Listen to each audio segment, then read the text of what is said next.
Sunday అనగా మన college dairy story time. ఆ రోజు 10th అక్టోబర్ మార్నింగ్ 10కి నా ఫస్ట్ ర్యాగింగ్ ఎక్స్పీరియన్స్ అయింది. పొట్టిగా ఉన్న ఒక సీనియరు నన్ను పిలిచినారు. నా పేరు అడిగారు. నా పేరు ఆరాధ్య అన్న అని చెప్పిన. నాకంటే కొంచెం పొట్టిగా ఉండేసరికి ఆల్మోస్ట్ నవ్వేశాను అనుకోండి. నన్ను తల ఎత్తి చూసేసరికి నవ్వు ఆగలేదు. అతను నన్ను చూసి సార్ అని పిలువు అని అన్నారు. దాంతో నేను కొంచెం భయపడ్డాను. ఏం చేయాలో తెలియక నా ఫ్రెండ్ వైపు చూసిన. తను ఆల్రెడీ నవ్వుతూ ఉంది. అది సీనియర్ గమనించిండు.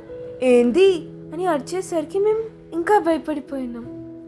అదే టైంకి బెల్ రింగ్ అయింది. అమ్మయ్య అని మనసులో అనుకున్నా. ఈసారికి వదిలేస్తున్నా అని అన్నారు. ఓకే సార్ అని అన్నాం. అతను అలా దూరంగా వెళ్తూ ఉండడం చూసి మనసులో పోరా పొట్టినాయలా అని అనుకున్నాం. మీరు ఇలాంటివి ఇంకేమైనా ఎక్స్పీరియన్స్ చేసింటే right down in the comment section below. By.